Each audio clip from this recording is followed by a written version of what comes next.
So if you want to go back and revisit anything, or if anyone misses our live broadcast, they will be able to revisit this volunteer gathering on the Rancho's YouTube page, along with all of our other. If you want to go back and revisit anything, or if anyone misses.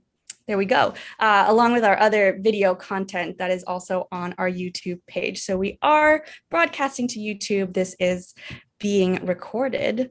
And I think now we're ready to get started. So I'm going to turn it over to Allison.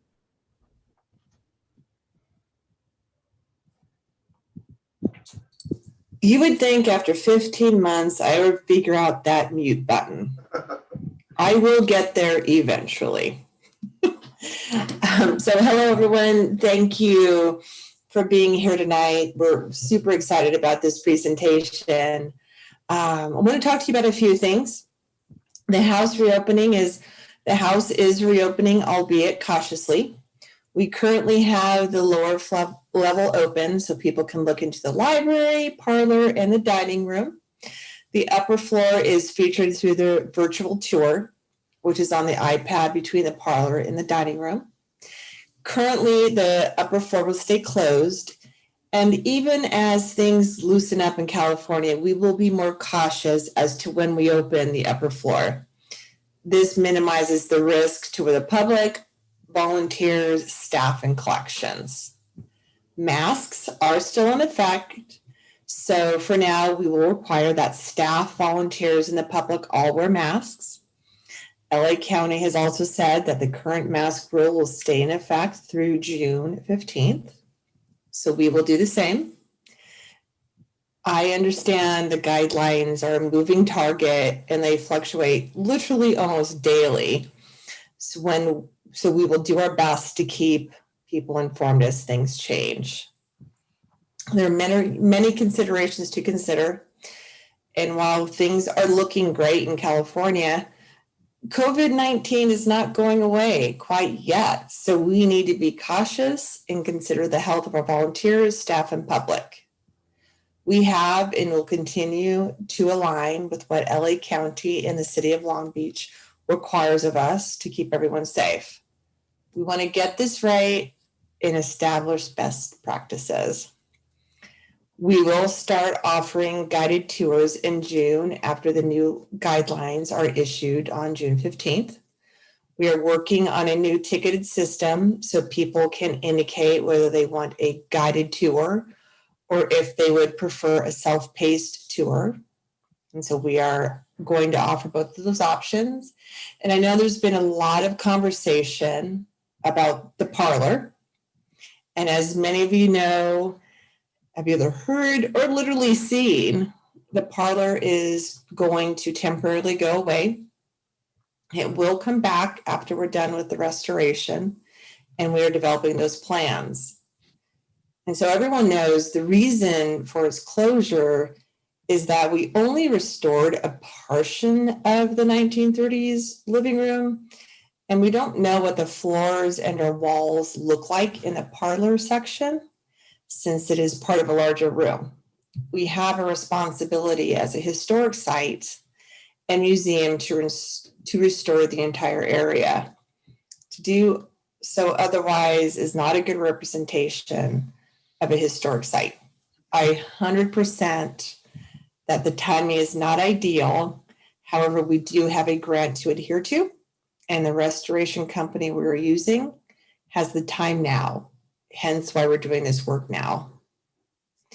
So I apologize that it's not great timing, but it's great work.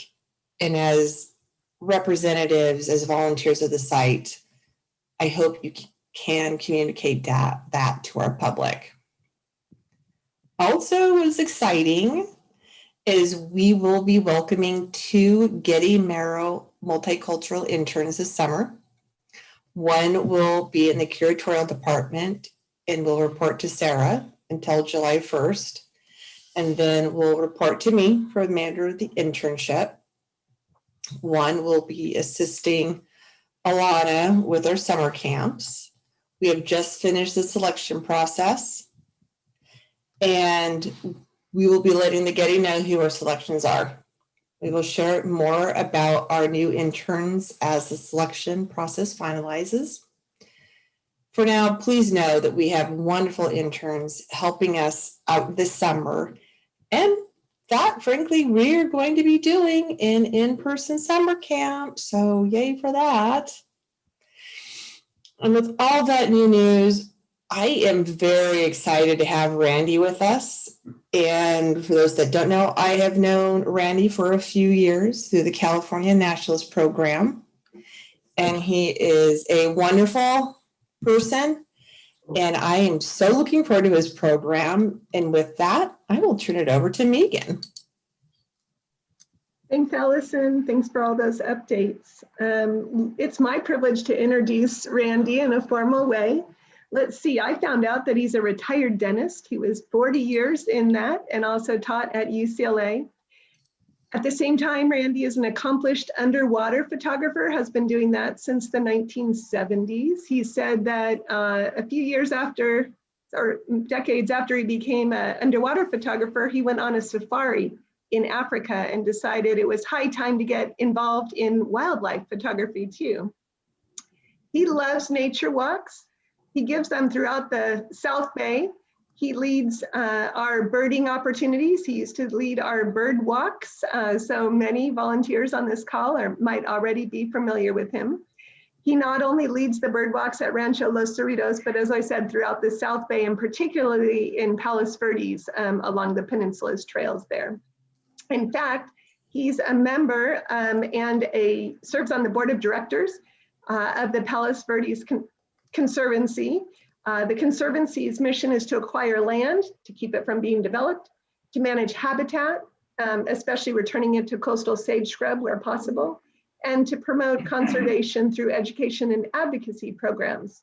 With that in mind, Randy uses his photography skills, his love of nature, and his love of speaking and teaching to assist the Palos Verdes Conservancy with education and advocacy efforts by giving talks to the Sierra Club, to the Audubon Society, tonight to the Rancho Los Cerritos volunteers. If you have any questions during Randy's presentation on birds tonight, please put them in the chat and we'll be happy to ask Randy to address those questions after his presentation. But he has a lot of beautiful slides to show us. And we're about to get started. Without further ado, Randy Harwood. Randy Harwood. We are so thrilled to have you. Thank you, Megan. I'm going to share my screen, I hope. And we'll get started with this little show. I envision this as if we're all together at the Rancho, we all have our binoculars and we're going to go look at some of the birds that you are likely to see there. I've got a lot of, as she said, I have quite a few images to show you because I wanted to be relatively complete on all the different kinds of birds you might see. But it's not exhaustive, but I am going to have to talk kind of fast to get through it all. And I appreciate you all coming tonight. Birding is a great way to enjoy nature. And if you go to the Rancho, besides going to the museum, you can also appreciate birds. I know a lot of people are kind of inhibited about naming birds. You don't really need to name the birds to enjoy them. And this is a great way to identify birds if you want to just keep it at that. Birding is often, though, with names. I'm going to give you the names of all the birds that we're looking at tonight. And I'm going to have them in families, different groups of birds together. If you're interested in learning more, there's a new book out that I highly recommend. It's Richard Crossley's ID Guide to Western Birds. This is a phenomenal book. All of his books are phenomenal. His pictures, each page has the same bird in all the different ways you might see it in nature, with nature in the background. So it's almost like you're out birding when you go through this book. And the information is very cogent. It's great stuff. So it's a great, you can go birding in this book. I highly recommend it. Very good book. So anyway, let's get started with the birds. I'm going to start with the smallest ones that you're likely to see. Maybe some of the prettiest ones, and I think some of the most fascinating, the hummingbirds.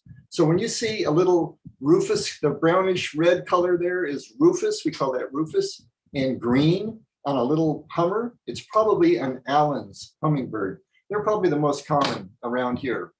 Another one that's pretty much all green is Anna's hummingbird. So we have two names, Allen's and Anna's. These are the males. The females pretty much all look alike. So when you see a little a bird that's got less color, it's probably a female. They're harder to identify. Hummingbirds are amazing critters. They make these little tiny nests out of spider web and leaf litter. And as the chicks grow, the nest expands with the bird. It's a pretty cool engineering feat. They are amazing birds. They have this beautiful neck and sometimes head, iridescent feathers. They're actually reflecting the light when they shine those colors. We call that the gorget. Anna's has got one of the more beautiful gorgets, as you can see. And then there's this darn bird that's called a Rufus hummingbird. And I'm not sure that this is a Rufus hummingbird because Rufus and Allen's are almost identical, because the darn Rufus ones that are supposed to be all Rufus often have some green. So we think around here, most of the time, if you see green in Rufus, it's probably an Allen's. But if you're not too bold, what I usually do, well, if I don't know it, I'll call it a Rufus Allen's and be safe that way. Again, check out that gorget. It's amazing, isn't it, the color? We also have, and I just took this picture at the Rancho with Marie just last Thursday, black-chinned hummingbirds that come in. They're migrants. They often have this white collar that you can help identify them by. So we have a number of hummingbirds that are at the Rancho. There are little birds called gnatcatchers, and the one that we're going to see, if you see any at the Rancho, is very likely this beautiful one. It's called the blue-gray gnatcatcher. And keeping on with the little birds that eat insects, that have they're little tiny birds with these little insect-eating beaks, we have bush tits. Bush tits are like, to me, they look like little mice with tails. And this is one bird where the males and the females pretty much are identical. The way you can tell, this guy, the one on the left with the dark eye is the male. The one on the right with the light eye is the female. Another really beautiful little bird that's very hyperactive, it's had too many cups of coffee, is the ruby-crowned kinglet. A very little bird that's always moving. It's not very common to get lucky enough to see the ruby crown, though. He flashes it once in a while. I got lucky with this photo. Moving up the food chain a little bit as far as size, another little bird that's easy to misidentify with the kinglet is Hutton's vireo. And vireos are a whole nother little group of birds. Here's another vireo called the warbling vireo, which is a kind of a dull looking bird with a really beautiful song. Cassin's vireo is more of an elegant bird. This is another bird that you might see at the Rancho. One of my favorite groups of birds are the wrens. I'm with the Palos Verdes Peninsula Land Conservancy. One of my little hobbies or duties is I monitor our coastal cactus wren, which is a very threatened species, a much larger bird than this. You're not going to see the cactus wrens at the Rancho, but you are going to see house wrens. I know for a fact they're out there by the windmill. And Marie, you can tell me where they are as well, but they're all over the Rancho. And it's, again, they're insect eaters, as you can see. I have a house wren house at my house, and the house wren set up house. And last year, this pair had 2 clutches that were successful, and they are right now feeding baby chicks again in the same house. So my wife and I are going to be grandparents for the 3rd time. Here's a couple of the babies from last year, house wrens. Another wren that you might get lucky to see is Buick's wren. A little bit bigger. It's got that white supercilium eyeline. Then we move into birds that are all over the Rancho right now, flying all at the tops of the trees, eating the insects, and these are the swallows. One of the more common ones is this northern rough-winged swallow. A real pretty one that's got the long swallow tail and the orange face is the barn swallow. And I think my favorite for prettiness is the male tree swallow. They have this beautiful blue, almost purplish blue, and this is the female, which is also quite a pretty bird. These are all great birds because they eat mosquitoes.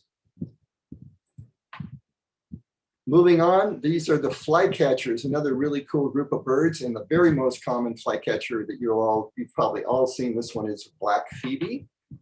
And then we have Say's phoebe, which is a little bit bigger. She's got that peachy, or he's got that peachy stomach.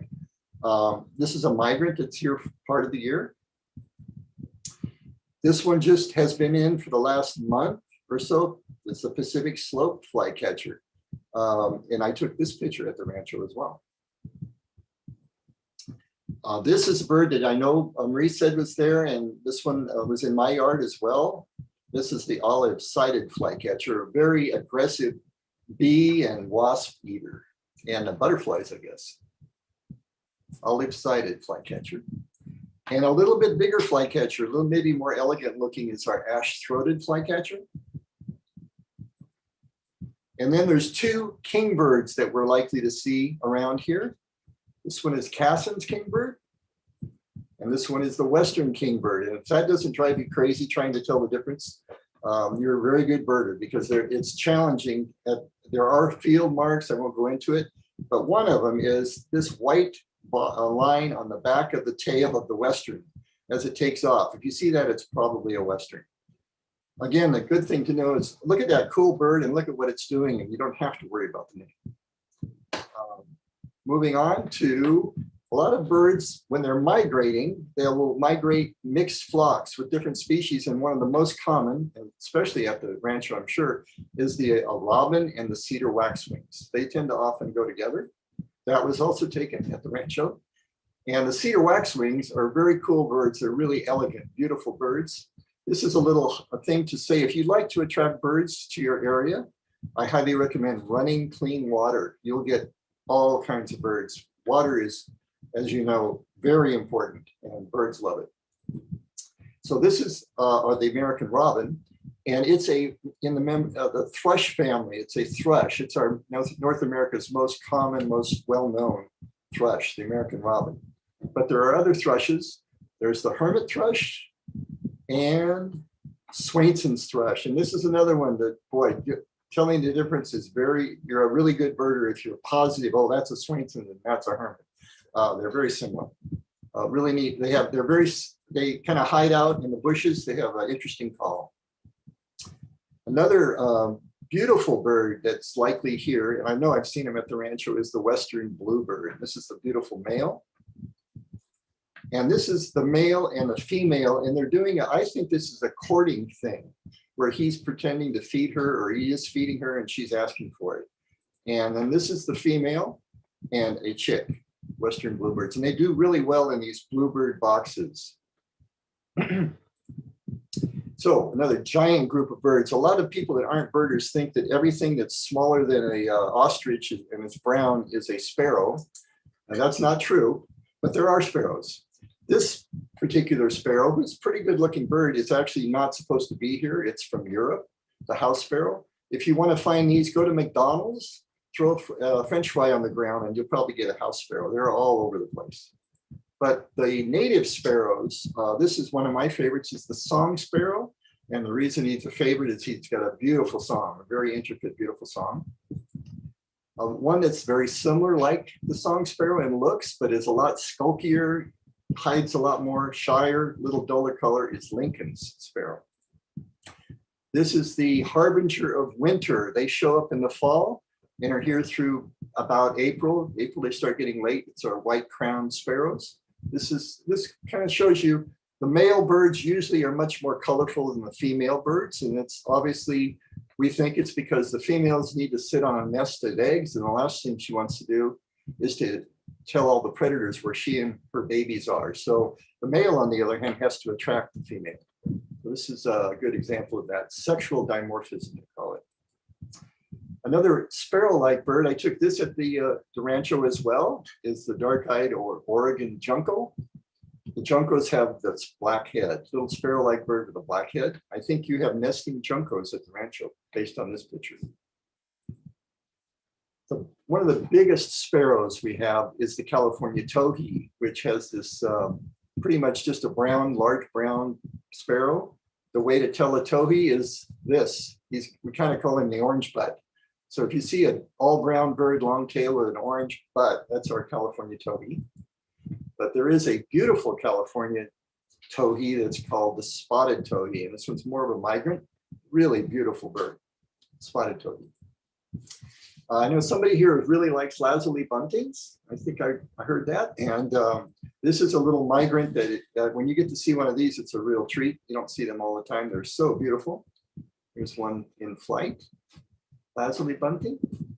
This is the female, so you can see the difference in the coloration. This is the female lazuli bunting and the male lazuli bunting, much different as far as color. House finches, I took this also in your big cactus there.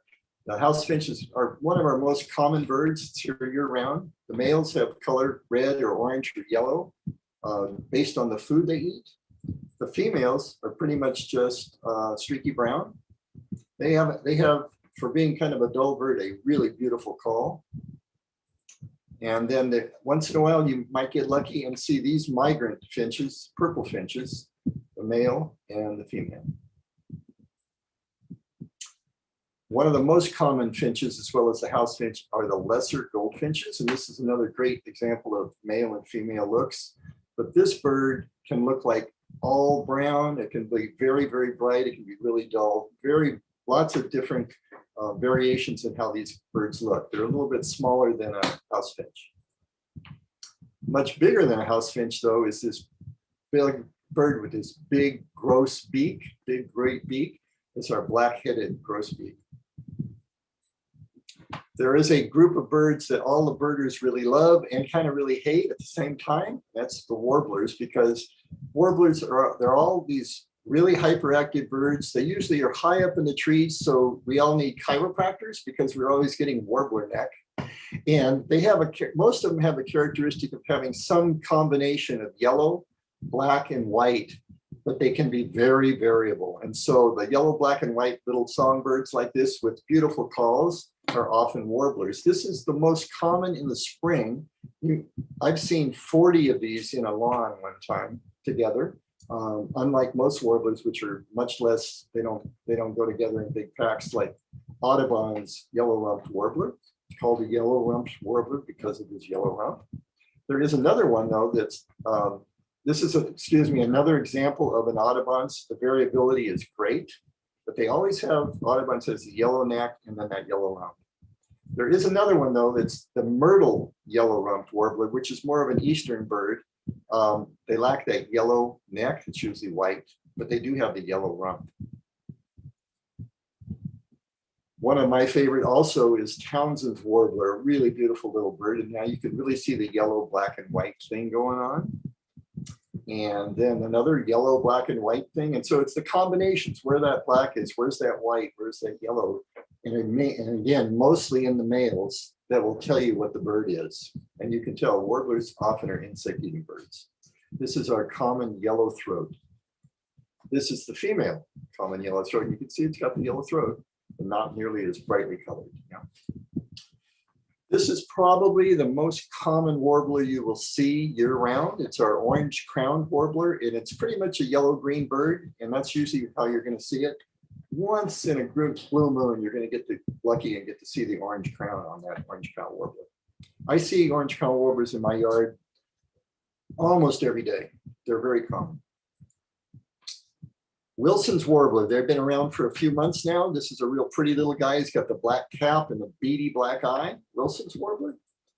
And then all yellow warbler, very little black, very little white. And the male with the red streaks on the breast is our yellow warbler, a really beautiful bird with a really beautiful call.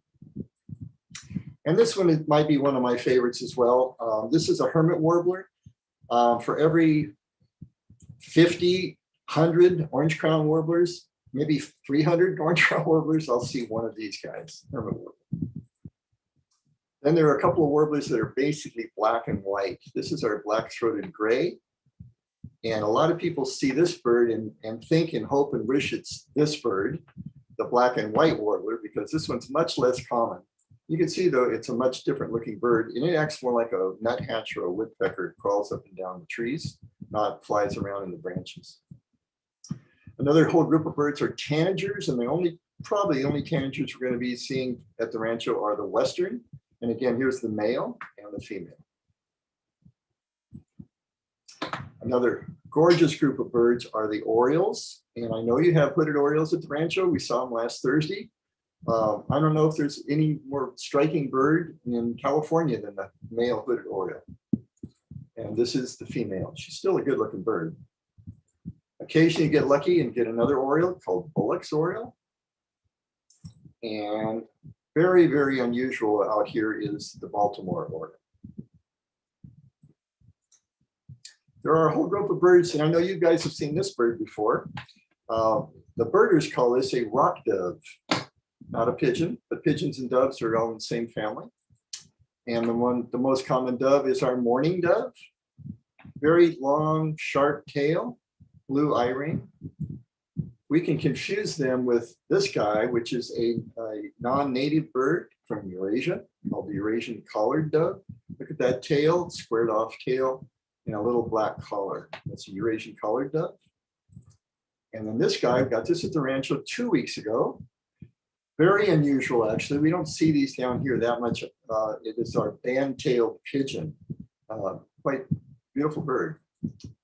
Then we've got woodpeckers. And so the one that you're likely to see at the Rancho is our downy. It's one of the North America's smallest woodpeckers.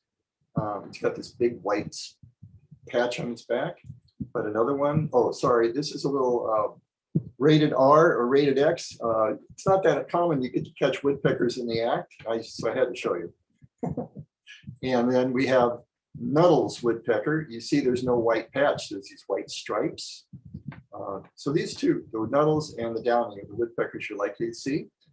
And then this big guy is the northern red-shafted flicker. It's one of North America's largest woodpeckers, and I know you have them at the Rancho.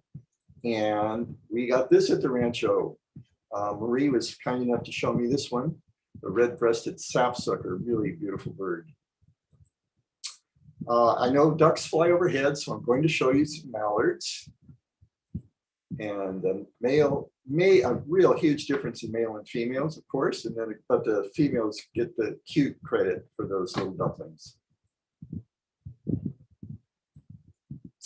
I know gulls fly overhead as well. And so this is the gull you're likely to see flying over from the golf course or something. The western gull, big, elegant bird. They're actually beautiful birds. If you don't own a boat, you love them, you know. But they have pink legs and feet. That's the big giveaway. Pink legs and feet. Big white bird with dark wings is a western gull. And overhead, if they're flying and you see the pink legs, you could probably say that's a western. We got this guy who is the big mouth who mimics all the other birds, northern mockingbird. When it's light out, they'll start singing at 3 in the morning, as you probably all know. Then we have a similar size and shape to the mockingbird are the jays, and our jay is the California scrub jay. A lot of people say, oh, I had a blue jay in my yard, and generically they did. But blue jays are actually a bird that's found in the east. This is the California scrub jay. Blackbirds, probably going to see the red-winged blackbird. This is the female, much different look. And then another blackbird that's we're not really thrilled is here is the European starling. They're a big nuisance. So this is an invasive species that causes problems. This is a youngster that's begging for food, but they can actually be pretty crazy looking. This is a male in full breeding plumage, European starling. And then big black birds. We've got ravens and crows. So what's the difference? Everybody wants to know the difference. Ravens have really big, heavy beaks. They croak, they don't caw, and they've got this diamond-shaped tail. So if you're looking overhead and you see a raven flying overhead with the middle feathers of the tail are longer than the other ones, it's probably a raven. And the crow, much more refined beak, and they caw, they don't croak. And flying overhead, they're often going to have that kind of a rectangular tail. And we could talk for an hour about how smart crows are. And then we get into the fun birds, the raptors and the birds of prey, the big lethal critter that's around here that can take your cat, can take a skunk, a possum, as well as, I wish, gophers and ground squirrels, is the great horned owl. beautiful bird. It's not every day you get to see a great horned owl sitting out in the sunlight like that, but it can happen. Here's some chicks. Owlets, I should say. And then we get into the birds of prey. Our littlest bird of prey is the American kestrel. We used to call it a sparrowhawk. Beautiful little bird. And this is taken at the Rancho. This is a merlin, a little bigger than the kestrel, and it's showing what it does. It eats birds as well. So this is one of our birding birds of prey, the merlin. This was called the lady hawk in the Middle Ages because the royal women used this when they went falconry, doing falconry. Here's a merlin in flight. And then we've got sharp-shinned and Cooper's hawks. Again, very tough to tell apart. There are field marks for those. Here's a Cooper's doing what Coopers do, eating a mourning dove. Here's a young Cooper's hawk in flight. And you've got these for sure at the Rancho. These are beautiful red-shouldered hawks. Much bigger bird. They kind of fly in the mid-story, but will hover overhead, yelling their heads off. And then, of course, our big guy that everybody sees overhead flying all the time is our big red-tailed hawk.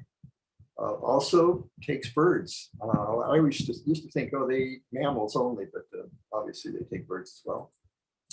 And a way to tell a red-tailed hawk, if you see the dark shoulders when they're overhead, these dark patches right there, that's diagnostic for a red-tailed hawk. But of course, if you see the red tail, it's pretty easy. We've got some people that used to be living in south of us that are now making their homes here, and a bunch of them are parakeets. With the warming temperatures and all of the food from Home Depot that people plant in the yards, the parakeets are thriving. They're not dying. It's not freezing here, so they're staying. This is one of many. This one's the mitered parakeet. And this one is the yellow chevroned parakeet with chevrons on the wings. Beautiful birds, very, very noisy, of course. And if you have access to coral trees, this is a tree that really attracts a lot of birds, and in particular parakeets. Another bird that's non-native that's now here is the scaly-breasted Munia. It's like a little finch from the Indo-Pacific. This is the female, that's the male. And another one that's from Africa, this is an incredible looking bird, the pin-tailed Vita. I actually saw these in South Africa when I was fortunate to be there. The male is ridiculous. If you cut that tail off, it's a little finch with that finch bill. Add that tail, and this thing is, crazy. And then this is the female, quite different. These, unfortunately, are parasitic nesters. And so they'll lay their eggs in a nest of another bird. The other bird will take care of them, and to the detriment of their own birds. So it's an invasive species, even though it's quite gorgeous.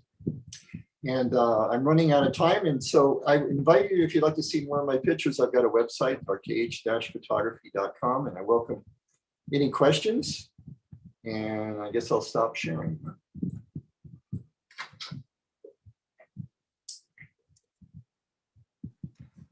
Thank you, Randy. I put your website in as a link in the chat. Thank you. People can either raise their hand and we can unmute you, or you can type your questions for Randy into the chat. Somebody did ask if there is a birding guide at the Rancho, and that's certainly a great idea. Marie responded that there's a list. I don't know if the list has pictures of birds. Can I say something? I recommend that somebody that likes the Rancho buy Richard Crossley's guide and donate it to the Rancho. Awesome. Okay, I see a hand up from Landis, who's a volunteer. And then after that, Lois. So go ahead, Landis. Randy, where did you see the Vita? Because we have them in our neighborhood. Yeah, I've seen the Vitas down in Huntington Central Park. They're quite common there. And then I took those pictures, actually one of the male in my yard in Palos Verdes. It freaked me out. I did that it was about 8 years ago. I didn't know they were in America. Yeah. I saw this black thing hanging from my tree, and I thought there was a stick that had fallen. And then I looked at it and had a bird attached to it. It blew me out. But since then, they've become much more common. You also can see them at the Botanic Garden, South Coast Botanic Garden, Ken Moy, Harbor Regional Park. I suspect they're in quite a few places now. Yeah. Yeah, we also have hooded Orioles in our neighborhood too. Yeah. We don't live that far from the Rancho, so it's Right. pretty common in this area. Yeah, hooded Oriole. Lucky you. To me, it's a gift when you see a hooded Oriole in your garden. Yeah. Lois or Phil, I think, is going to ask a question.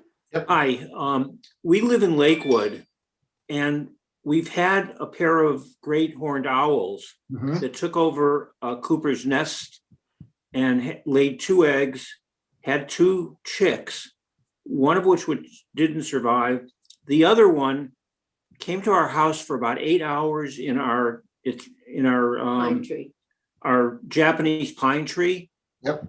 And what was really funny, and I'll send you a picture of it, we Okay. have a lot of, what do you call it, hummingbirds? Yep. And one kept dive bombing him, but he was only about 3 months old, so I don't think it bothered him. But it was just so beautiful to see this owl standing in our pine tree for almost the whole day. Yeah. Once again, I think you should feel very lucky. I do. It's like We do. little gifts, when you have that. That's the beauty of birding. You can bird anywhere in the world. You can bird it, like I said, at McDonald's. Crazy birders are always. While I was giving this, I was actually looking out my window watching my little water feature to see if that Hermit Warbler was coming back. I mean, we're always birding. It's just part of what goes on, and it's such a gift when you see something cool. It really is. It was really funny though, because the crows, really bothered them. They kept, dive bombing them and flying around. Yep. And the owls sort of ignored them, I guess. Yeah. They the crows know what they're doing. That great horned owl is quite a fierce predator. So they're trying to protect their chicks, probably. Thanks, Phil. Another question that we got from Robert is, what is the most common or some of the most common birds to see at the Rancho? The most common birds. Okay, house finches, lesser goldfinches, mockingbirds. During the migration, you can see cedar waxwings, robins, thrushes, Allens and Annas, hummingbirds, bush tits, downy woodpeckers, northern red-shafted flickers, Cooper's hawks, red-tailed hawks, ducks, gulls, black phoebe. How am I doing, Marie? Marie and I usually see at least 15 to 18 species every time we do our little walk. And I encourage anybody who would like to join us, please, to come out on the second Thursdays, right? Yes, second Thursdays, 8 o'clock down in the lower lot. Yep. Bring your own binoculars. Bring your binoculars. It's hard to bird without binoculars, unless you're watching ostriches. Another question we got, while invasive species are beautiful, what can we do about them? Yeah. Well, after we solve the homeless problem in the Israeli-Palestinian conflict, then we can get rid of the invasives. Almost nothing. That's pretty much, once they've established, pretty tough to eradicate an invasive species, whether it's a plant or an animal. That's just me. That's not necessarily the scientific community, but I think we all agree on that. At the Land Conservancy, we're trying to get rid of invasive plants all the time. We spend literally tens of thousands of dollars to get rid of black mustard, acacia, and fennel, which are incredibly damaging to the environment, and they're all invasive. It's like getting rid of fleas or whatever else it is, mosquitoes. It's very tough. Too bad we can't train our cats just to take invasive species. Amen. Even some of the like California ground squirrels. I wish our red-tailed hawks were taking more of those, but oh well. Any other questions? You can either raise your hand or type it into the chat. Landis, I think, has another question. As far as climate change goes, there's been a synchronization problem with insects and birds. Have you discovered anything or read any more about that? Huge question. Yes, that's a huge problem. Insects, when they come out, usually they come out when the plant is ready for them. The caterpillar is ready to eat the plant. The plant has to germinate on the right time. Then the birds have to find the insects, and the whole food chain is affected by that timing. And the climate change is messing that up big time. By the way, I'm going to plug a book or a Zoom meeting, Nature's Best Hope by, I'm going to forget his name, Doug Tallamy, Nature's Best Hope. Wonderful book. It's a little long, but there's also a Zoom. If you contact me, put my email on this if you want, and anybody wants to contact me, I'm welcome to talk about it. I highly recommend looking at his Zoom meeting. He talks about the effect of what happens if we don't have insects, because we're losing all the insects except mosquitoes and roaches and ants, I think. And these insects, without them, we will not survive. It's not possible. And he talks about how it's important for everybody to plant a native plant or native plants, even if it's one little plant in their yard, to allow animals that are supposed to be there to thrive. And it's a really wonderful, wonderful book and Zoom meeting. Nature's Best Hope. I have a question coming to us from YouTube, Cool. asking if there's any bird that you haven't seen in person but really want to. Oh, let me think for a second. Yes, there's probably a whole bunch of them, but since I haven't seen them, I don't know what they are. Now that you got the swin hose, you're over that. That's right. Yeah, that's right. Yes, there's a harpy eagle in South America. I went there in Peru, and that was one of my goals, and I didn't get it. Another one now, I'm starting to remember now. Another one's a boat-billed heron in Africa, and so there's a lot actually. But the harpy eagle would be very cool. Have you seen a condor? I have. We were fortunate to go down the Colorado in the Grand Canyon, camping for about 8 days, and we had condors overhead. We never saw them close. They were up high. Apparently, if you go to Tehachapi, they'll land on your head. Have you heard about that? Yeah. Lady with the condors all over her house. But that's crazy. Yeah. Any other questions?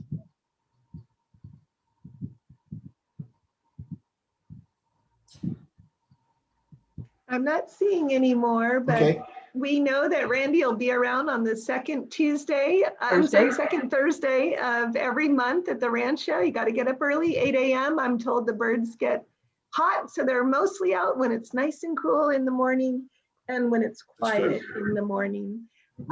We will make sure that we share the name of the guide, although Randy, you can tell us one more time what it is. Yeah, it's the Crossley Guide to Western Birds. And if you can make it up to Redondo Beach, go to Wild Birds Unlimited, Bob Shanman's really cool store. Great place to get binoculars, birding books, bird seed, bird feeders, all that kind of stuff. And really nice people, good people to support. He sells them, but I imagine you can get it online as well.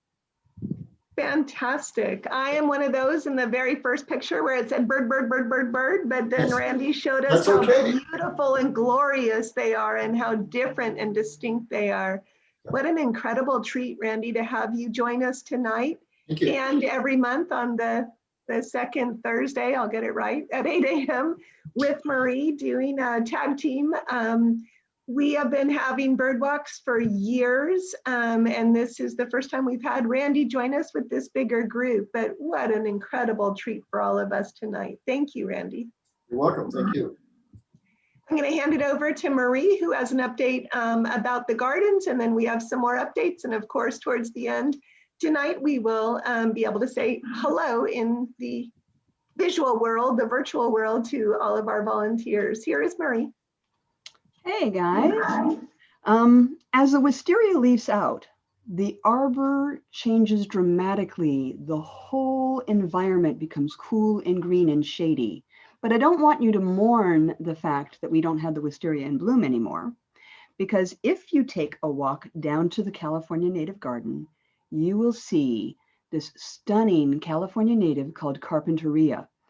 beautiful, clean white flowers literally glow in the shade. And with the dark, deep green leaves behind it, it really makes it pop. We also have the ever popular Rhamnia coulteri or Matiaha poppy. This happens to be the largest poppy in all of the world if you're measuring the size of the flower. And they're native to right here in California. This is a little bit of a difficult subject in many cultivated gardens. You don't have to cultivate it. You can come to the Rancho and see ours. And this is the coulteri is the white in the background, and you can see the alstroemeria in bloom. It's pretty shady there at that time of day. So you get the pinks up against the whites, and the pinks are beginning to fade, but the oranges are the orange alstroemeria are just beginning to come in. This is taken from the picnic area. Back in the California native garden, this is one of the most stunning, fragrant California native plants. This is Philadelphus Louisiae, and it got that specific name Louisiae because it was one of the many plants discovered by Lewis and Clark, and so it was named after Mr. Lewis. This is in the native garden at around the, when you're walking the loop, it's right next to the wall downstream, so close to the dry stream bed. All of these are in bloom right now. When you have to leave the California native garden and you're ascending the stairs, you're going to be passing the Mexican elderberry. And that's what these flowers look like close up, taken just today. And when the flowers are fresh, a completely different but still stunning aroma. And if you haven't gone on a if you haven't gone on a garden tour lately, and who has, we've been closed. When the garden tours start back up, make sure that you grab one of the garden docents and say, I want a tour, because they will tell you many of the stories that are associated with these plants. So I just wanted to let you know, don't mourn the wisteria's passing. It's a seasonal event. It'll come back. We have a lot of other things for you to celebrate and enjoy in the garden. And now I will stop my share.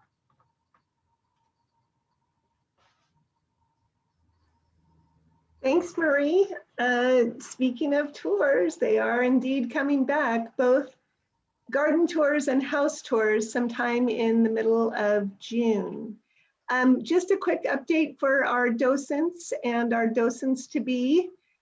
First of all, this Friday morning, we are going to have a online Zoom recorded session, about 2 hours, starting at 10 a.m. I will be reviewing the history just to give you, it's kind of like docent boot camp, if you will, but just to give you a refresher on the site's history and overview from Native American times through certainly the time that anyone lived in the house and even up through the early days of the museum. Then next Tuesday on the 25th, docents are encouraged to come if they want to walk through the rooms. We will be able to see and share and show and discuss the key themes from each room, as well as best practices in giving tours generally. And then look for it coming in early June. We're going to have what had been our annual Docents Updates meeting. It's been put off from last year until now, but all docents of any stripe are encouraged to come. We'll be talking about the logistics of giving tours, the plans for doing so, our sense of what we can do and what we are not able to do at this time. We're putting it off as far as we can into early June so that we'll have better understanding of the guidance for giving tours. If I gave you those outlines today, they will definitely change by the middle of June. So we want to be as close to that as possible. If you're a school docent who would like to become a house docent, yay, come do all of these things and know that there will be one more session, since the Rancho did exist past the year 1878, the year up through when we train our school docents on Rancho history, since they don't really need to know the 20th century history, but there is a 20th century history, and I will share that with you in another Zoom session, also early June. Now we know that current house docents, current school docents, are not the only ones who want to give tours of the house. As soon as we get these guys up to speed, we are going to establish by sometime this summer a house docent training class, and probably a garden docent training class as well, so that we can bring new docents into up to speed with giving tours of the house. So those are coming soon. We appreciate the enthusiasm of everyone. We appreciate the questions that we've gotten from everyone. How on earth are we going to do this? Hold tight. We have a couple of different sessions, as I said, but all of that information is coming soon. Something else that we have coming, Alana came right back to the computer when she noticed I was ready to be done. We have summer camp. Let us tell you about it. Hi, everyone. So we've kind of alluded to the summer camp surprise. As you might remember, last year, everything was so up in the air for so long, and things were just pretty shut down over the summer, and our summer camps went virtual. And I think it went really well for the circumstances, but we are cautiously optimistic this year to do in-person summer camps. So we're doing in-person again, but they won't be exactly the same as they were before, just with regulations and protocols that we will have in place for COVID safety. It'll look slightly different. So still the same fun, the same history, just presented in a slightly different way. So we do have reduced capacity for the camps, and then we'll keep the campers in what the health department calls stable groups. So they'll be in one group throughout the week. So they're always around the same people. And then we'll also be doing some different things to reduce things that are being touched and shared. Lilo, my dog, is very excited about it too. And so because we had reduced capacity, we actually are 2 elementary school camps sold out within the first weekend that tickets were on sale. So for the first time, at least since I've been here, we're offering second sessions. So we'll have 2 sessions of nature camp. So it will be the same camp presented a second time, so we can basically double the number of children. They'll just still be in those smaller groups, and a second session of the Vaquero Camp for elementary schoolers. So the ones that still have vacancies are the nature camp, July 19th through 23rd, and then Vaquero Camp, August 2nd through 6th. So nature camp is really being inspired by the gardens and those beautiful flowers that Marie showed us, and then using natural materials to create art and do different activities. And then the Vaquero Camp is really inspired by the Mexican-American part of the Rancho's history and the vaqueros and the cattle ranching days. And then our middle school camp is August 9th through 13th, and that one is about 2/3 full. So if you have any middle schoolers, they can jump on that while we still got some vacancies for that one. So very, very excited about all of these. And we do have a Getty intern who will be serving as the assistant camp manager, as well as working on their own project.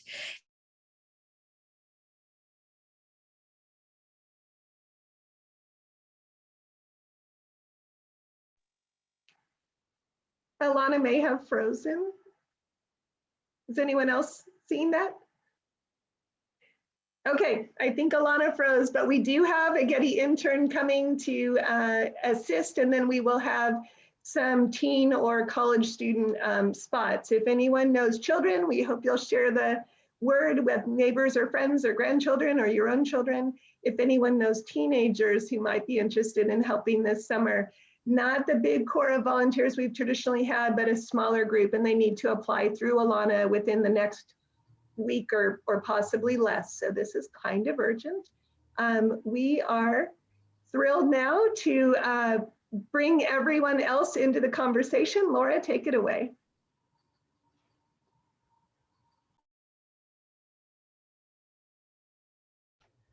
Hi, everyone. Welcome to our, I've lost track of how many virtual gatherings it has been, but I'm glad to see you all here, and now is the time that we're going to bring you face to face, and we're going to share something, which I will share with you as soon as we transfer you all. So hold on, you'll leave for a minute, but then you'll be right back. So I'll see you momentarily.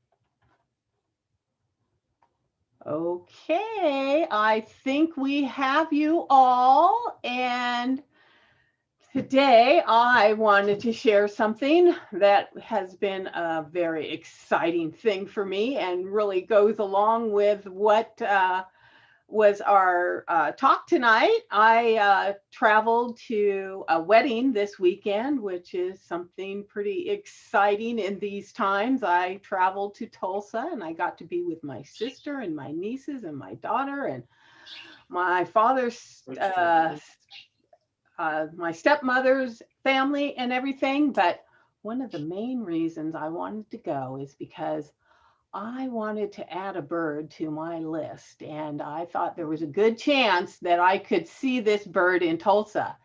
Thanks to Randy, I have a great picture of this bird because my iPhone didn't show a very good picture, and I'm going to share this amazing bird with you. It is the scissor-tailed flycatcher.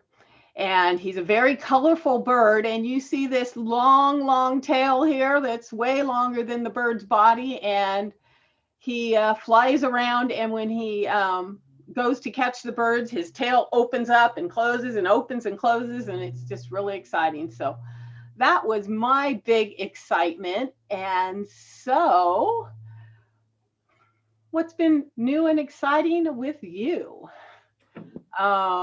If you have something you'd like to share, go ahead and raise your hand and or virtual. Oh, Megan.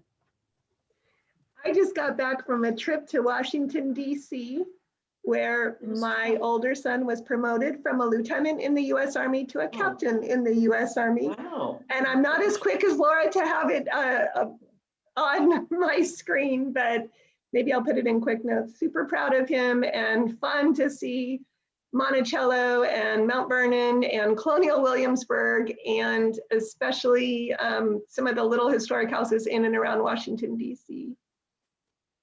Oh, so people are traveling now. Yeah. Not me, but they are. Well, I'm just not. Okay. Is it okay? Yeah, that's fine. Lois, did you want to share something? Oh, no, we were just talking for a minute. I can't think of anything new and exciting. Well, I did go to the Huntington Gardens a couple of weeks ago, and that was really nice. They had just opened up 3 of the buildings with art exhibits, partly open. You know, they have a real path that you follow, and some rooms are open and some you just walk past. And so it was really nice, though, to be inside a museum for me. And the gardens were beautiful. The rose garden seemed bigger even than I remember. It's probably the same, but it was really gigantic, really gorgeous. And I really like that herb garden there. And I look around and see ones I've seen, you know, at the Rancho, a couple of them, some of them I'll recognize what they're used, remember what they're used for. So that was fun. Definitely. Yeah. Like we've all been missing. It's great to have back going to museums. I got to go to an art museum in Tulsa and saw an incredible, it was sort of like the Huntington, the Philbrook, but the grounds were even more amazing than the Huntington. And so that was really exciting. Oh, all wow. Right. Nice. More amazing. Who else would like to share something? I think Donald has something to share about membership. Like a lot of people becoming members for some reason. Don, I don't know. No, he's not following. Anyway, I became a member. Thank you, Don. Oh, no, I know, you just re-upped. That's really good. No, I had found out that we don't have that many members really for the popularity and wonderful nature of the place. So I've just been encouraging fellow volunteers, if you have not become a member, to do that or to renew. We haven't had the most efficient renewal system, I guess, so that's being worked on. But yeah, I think it's good to be a member. It looks good for the organization. I know we put in our time as volunteers, but I encourage membership. Thank you. Thank you, Donald, for sharing that. Anybody else? Well, what were you saying? Because I couldn't get on until now, but what did you ask as the question to say anything? I didn't hear it. I just shared my exciting weekend that I traveled on an airplane and added a bird to my list that I've always wanted to see in Dallas, Tulsa, Oklahoma. I actually went to the Cherokee Nation, which was pretty interesting, and that's where I saw the bird. And so just encourage anybody to share anything new and exciting that's been happening with the way things are moving in our world away from how it's been for the last over a year. I have something. Can you hear me? I can. Go ahead. I have 2 children who are graduating in the next 2 weeks from Cal State Long Beach. And since they're not having it in-person actual graduation that we're all used to, I am doing a mock ceremony here at my house. So we're all very excited about that. Very nice. Yeah, we're all finding new ways to do whatever. Floyd, did you have something to share? Actually, it's Nancy, and I did have something to share. Can you hear me? Okay.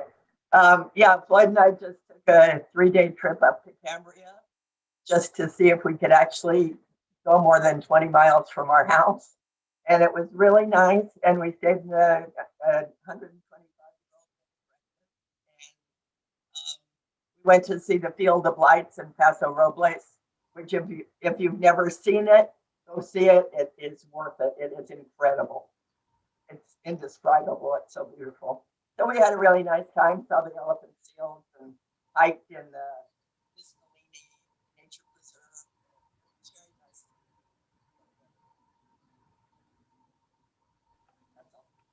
That sounds great, Nancy. Although your sound it comes in the beginning, it sounds great, and then it kind of fades out and fades back in. But I have been wanting to see that Field of Lights. It sounds really incredible. I would love to see it. I looked it up because they showed me their beautiful pictures. It's there through the end of September, but it's completely full this week when my sister happens to be in San Luis Obispo. All right. Well, I guess I have good news. So this is my birthday month, and I celebrate it every day of the month. Ask my husband; he can vouch for it. So anyway, I took a risk, and we had like 30 people over my place, and it was a really lovely thing. So we're all vaccinated, and I asked everybody to be vaccinated for my birthday, which is May 1st. So we had a "We're Vaccinated" party, and it was a lot of fun. So Laura Ralph was there, so that was good, and hopefully we'll get that back up and running. But so I just told everybody to please let me know if anything adverse happens. I'll give you an update. I don't think anything so far. Everybody's good, but so we're celebrating again. So that it was really nice to have it. Really, I didn't realize how much I missed gatherings. So anyway, I thought I'd let you all know the good news. Happy birthday to you. Anybody else? I've been taking bluegrass lessons on Zoom. Learning to play it? Yes. On what instrument? Guitar. Well, fun. Well, maybe, the volunteer council had been playing with the idea of having a talent show for a virtual gathering. So maybe that'll be coming up and you can share your new talent with us. I'm not good enough for that, but it's been fun. It's been a lot of fun. Did you feel safe on the airplane? I'm vaccinated. I feel safe anywhere, really. Surprisingly, I think a lot of people feel safe because the airplanes were almost all completely full. And I couldn't believe how many people were in the airports. But I felt safe. Well, the design of the airplane too, they're so super, I mean, they're not germ spreaders like that cruise ships. So flying is one of the safest ways to travel. So Alana, although she got bumped off with her internet, did send me something from Sandra, who's watching on YouTube. And Sandra, one of our volunteers, says she finally visited the Rancho again. She was so happy to be there. She even saw an orange cat she'd never seen before. And she's glad to be able to see the parlor before it's packed away for a few months. And so that's pretty cool as well.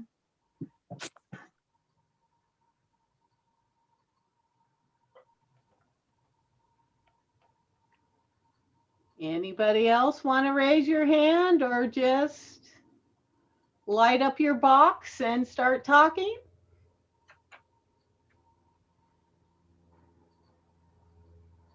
Going once, going twice, going 3 times. Oh.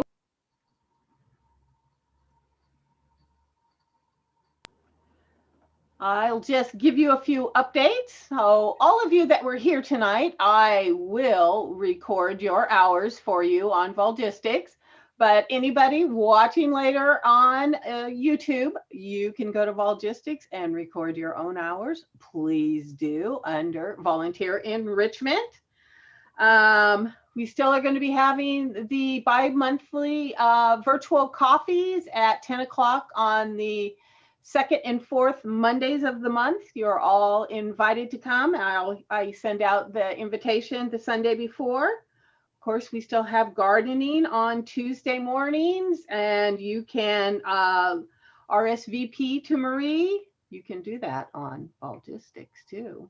I don't know that I'll see that. Well, you can see it, Marie. I'll show you how. Garden crafts the first Friday. Also sign up for that on Volgistics. If you don't use a computer, then do call Marie.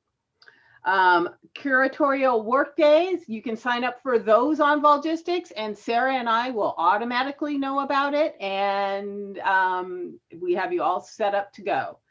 And of course, our public hours, 1 to 5, Wednesday through Sunday, and 10 to 5 on Saturdays. And all of you wonderful public hours volunteers that fill up my calendar, thank you so much for visiting Volgistics and doing that.